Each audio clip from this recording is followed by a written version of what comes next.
which Goa produces in substantial amounts.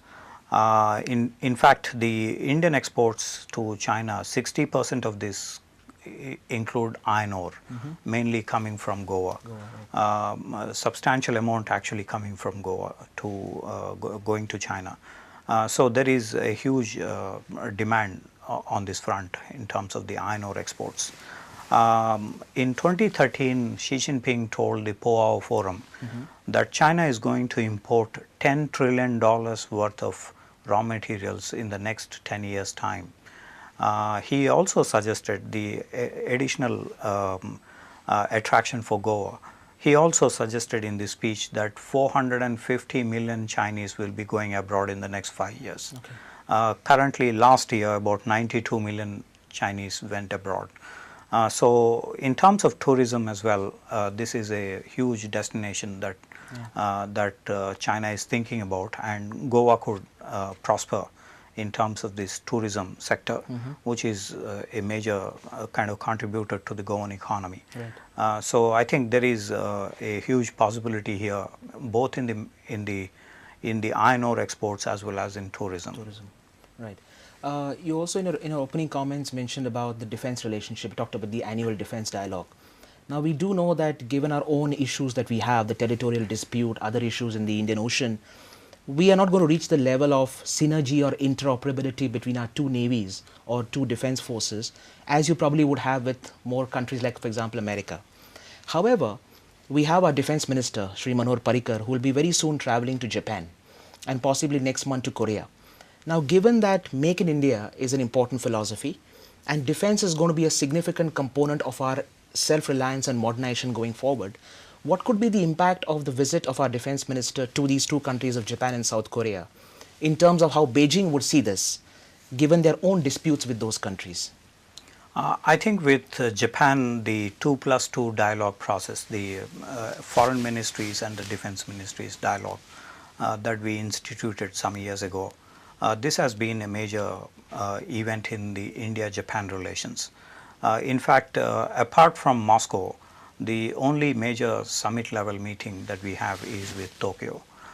So in other words, this is a kind of robust relationship which is emerging and will have a long-term kind of impact. 3-4 issues are being discussed in the India-Japan relations. Number one, in terms of the maritime cooperation. Number two, in terms of economic and technological exchanges between the two, especially India learning from Japan in the manufacturing and high-tech sectors, also investments from Japan. I wanted to say that the Japanese have invested $16 billion in India, while China invested $1.1 billion in India. So that's the scale of difference between China and Japan vis-a-vis India. There is also the cooperation related to space programs and the BMD, ballistic missile defense system. And if the Japanese put up their house in order on the amphibious aircraft sales, because that is related partly to their constitutional ban on exports of arms. So if they pass a resolution in the parliament, amend the provisions way back of the 1950s, then possibly the India-Japan defense ties will flower in the future. So this is one area where we have a huge prospect. In terms of South Korea and India, in 2009 we had an MOU in the maritime and defense technology transfers. South Korea and India face similar security challenges vis-a-vis North Korea and vis-a-vis Pakistan respectively. So most of the equipment that South Korea had developed, there is a huge prospect that India could learn from this and follow up as part of the 2009 MOU on defense technology transfer, be it in land systems or in the air systems or in the naval systems. There is a huge possibility between South Korea and India in the defense sector. So the defense minister's proposed visit to these two countries could have substantial advantages for India in the longer term. Well, how China looks at these, I think these are between India and Japan and India and South Korea. When China transferred the nuclear and ballistic missiles to Pakistan, while we protested, the Chinese never listened to India. And when China is transferring arms to India's neighbors like Sri Lanka, Bangladesh, or even Nepal, we have had our concerns expressed. But China hardly paid attention to these issues. So I think it would be unfair on the part of China to say India and Japan are improving relations or India and South Korea are improving relations. Sure. But in terms of the overall Chinese expanse of the Indian Ocean region and trying to come into our immediate neighborhood, which has led to some suggestions that they're trying to encircle us, could this relationship with Japan and South Korea actually help us dissipate some of these concerns, or they could actually heighten some of these concerns and make China more strident in our immediate neighborhood? I think India should, regardless of the Chinese participation in the Indian Ocean region or entry into the Indian Ocean region, should go across for the defense ties because it's mutually beneficial. There is the technology transfer, which is a huge jump in the technological levels that India would learn from the Japanese and the South Koreans. So there is a huge possibility there. I think regardless of the China factor in the Indian Ocean region, India needs to approach these countries.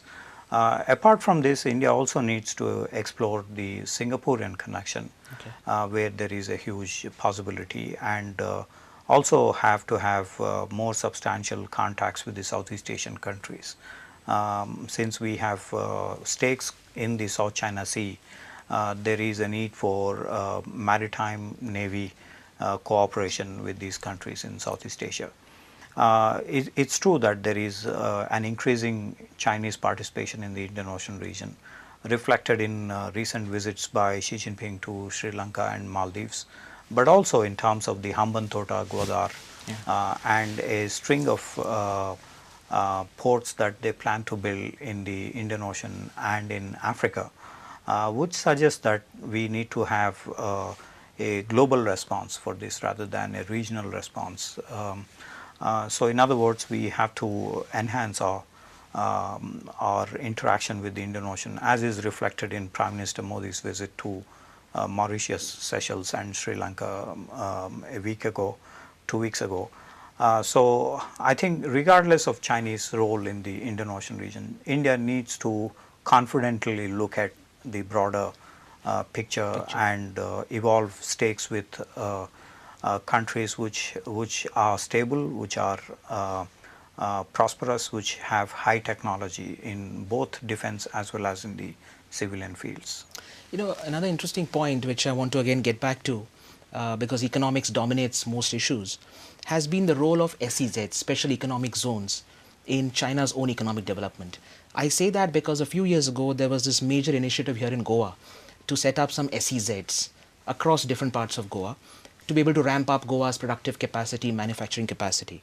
Of course, there was a lot of local resentment because the entire process was not seen to be transparent and it fell flat in the end. Can you just throw light on what has been the impact of the SEZs in the genesis of China's economic development?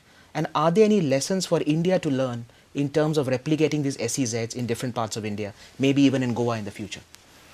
Well, China had set up nearly 2,000 out of 4,000 special economic zones they planned to. During Hu Jintao's term in 2002 to 12, they wanted to complete 4,000 special economic zones in different parts of China.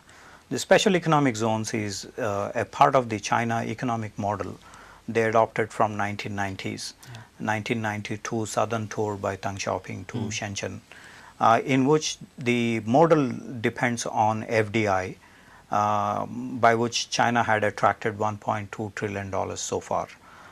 Secondly, it includes joint venture companies with multinational companies. Thirdly, it is export processing zone.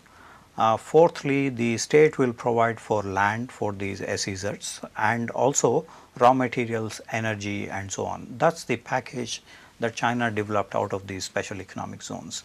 Now, some of these became controversial. For instance, in Guangdong province, there is the Wukan uprising. A village in Guangdong province was up in arms against the cadres, Communist Party cadres, acquiring fertile land, and this has become a contentious issue. As you mentioned, the 16 special economic zone proposals in Goa also faced similar problems because there is the local resistance for some of these projects. As you also saw in Nandigram in West Bengal, there was the farmers' protest on the price to be paid, etc., etc. So I think the Indian government needs to carefully look at, because we are a democratic society, unlike in China where there is no kind of accountability for the people. In this case, we need to be cautious about that approach and take into the consideration the people's opinion and set up these special economic zones in areas where it is not detrimental to the people's interests. So I think we need to match this democracy with the special economic zones or economic growth rates. Since we're coming to the end of our program, I thought we could conclude with probably one question, which really focuses on the people-to-people relationship. If the relationship has to go forward, it has to go beyond the state-to-state relationship. So in terms of people-to-people contact, what all can be done between India and China? And if you could give it to me in brief, because last year they talked about a lot of cultural cooperation, and since Goa is the venue for the International Film Festival, we had a few films from China also make their entry into Goa. So how you think can culture, films and this kind of interface contribute to a bettering of relations between India and China?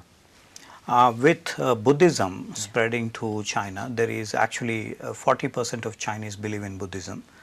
This is actually a structural asset for India in terms of expanding the people-to-people contacts. We have, for instance, 80% of Chinese tourists coming to India. Most of them land in the Buddhist places or religious places. So this is another aspect India needs to highlight, and the visa on arrival could possibly contribute to this. Last year, there were about 1,70,000 Chinese who came to India, and 8 lakh Indians went to China. Okay. So that's part of the people-to-people contact, tourism expanding between the two sides. There is also the soft power context where we have this expansion. In 1991, the cultural exchange programs has been instituted. I think we need to rejig the whole program of the cultural exchange, because there is, while the Chinese send these journey to the West epic cultural tropes to India, we keep sending some of the cultural bands. Sometimes it is as Sarkari oriented bands. So I think we need to do a lot in terms of involving NGOs and other groups, civil society groups, to seek explanations from the Indian side and expand the cultural exchange programs between the two. So thank you very much, Professor Kondapalli. I think everyone would agree we've had a very holistic discussion trying to cover many issues which belong to India and China. And I think one can say that going forward, the India-China relationship will be a very important one. It will be one which has stakes for both countries, and the way in which our political leadership is able to navigate the difficult questions and also harness the tremendous opportunities that lie in this relationship will, I think, be beneficial for both societies. So with this, we come to the end of this first such interview, and we hope to have many more interviews in the future. Thank you.